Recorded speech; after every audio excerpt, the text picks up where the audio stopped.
Hi, this is Holy Week, the week when Christians remember the death, the burial and the resurrection of Jesus.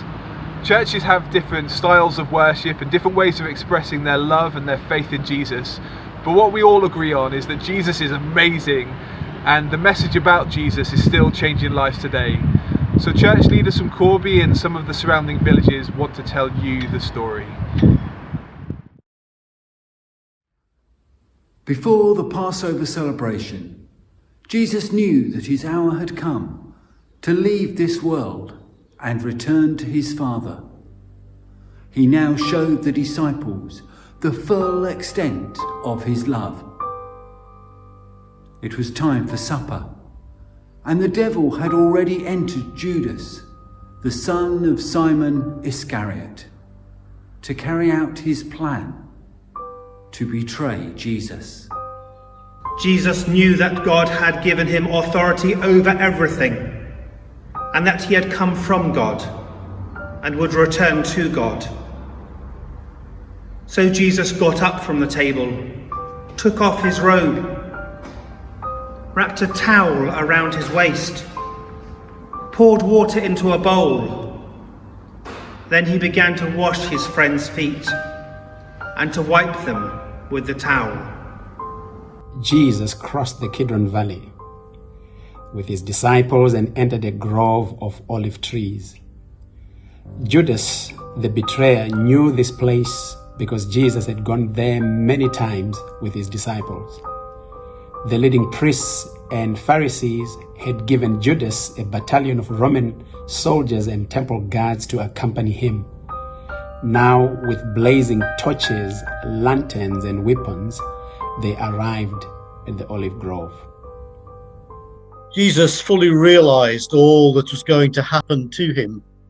Stepping forward to meet them, he asked, "Whom are you looking for?" "Jesus of Nazareth," they replied. "I am he," Jesus said.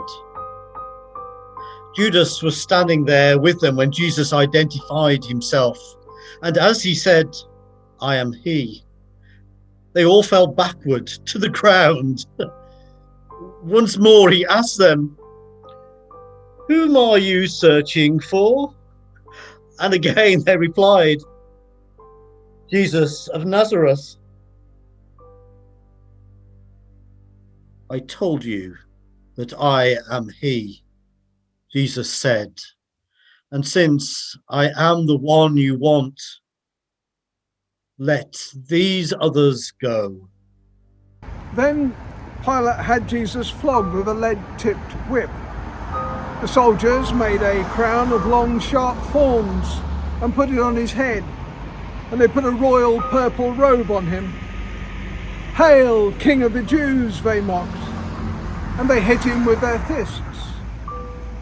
Pilate went outside again and said to the people, "I'm not going to bring him out to you now, but understand clearly that I find him not guilty." Then Jesus came out wearing the crown of thorns and the purple robe, and Pilate said, "Here is the man." When they saw him, the leading priests and temple guards began shouting, "Crucify him! Crucify him!"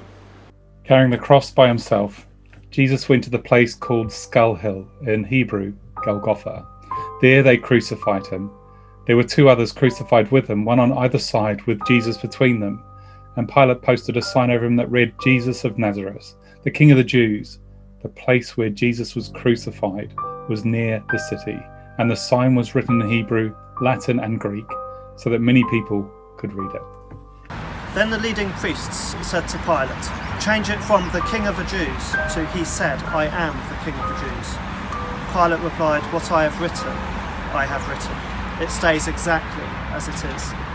When the soldiers had crucified Jesus, they divided his clothes among the four of them. They also took his robe, but it was seamless, woven in one piece from the top. So they said, "Let's not tear it, but throw dice to see who gets it."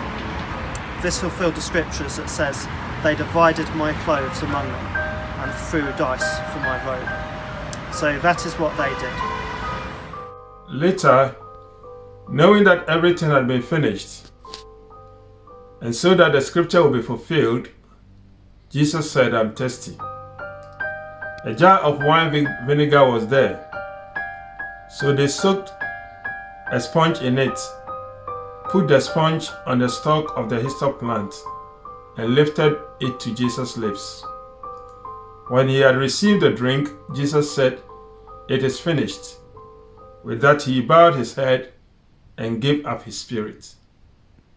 Afterward, Joseph of Arimathea, who had been a secret disciple of Jesus because he feared the Jewish leaders, asked Pilate for permission to take Jesus' body down.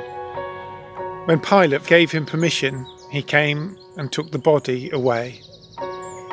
Nicodemus, the man who had come to Jesus at night, also came, bringing about 75 pounds of embalming ointment made from myrrh and aloes. Together they wrapped Jesus' body in a long linen cloth with spices, as is the Jewish custom of burial.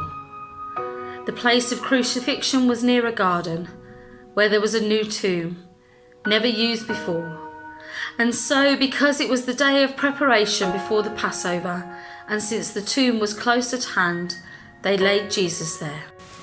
Early Sunday morning, when it was still dark, Mary Magdalene came to the tomb and found that the stone had been rolled away from the entrance. She ran and found Simon Peter and the other disciple, the one whom Jesus loved. She said, "They have taken the Lord's body out of the tomb, and I don't know where they have put him." Peter and the other disciple ran to the tomb to see.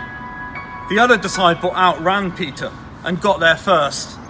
He stooped, looked in, and saw the linen cloth lying there, but he didn't go in. Then Simon Peter arrived and went inside.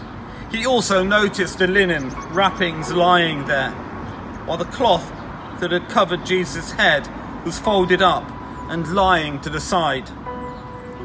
Then the other disciple also went in, and he saw and believed.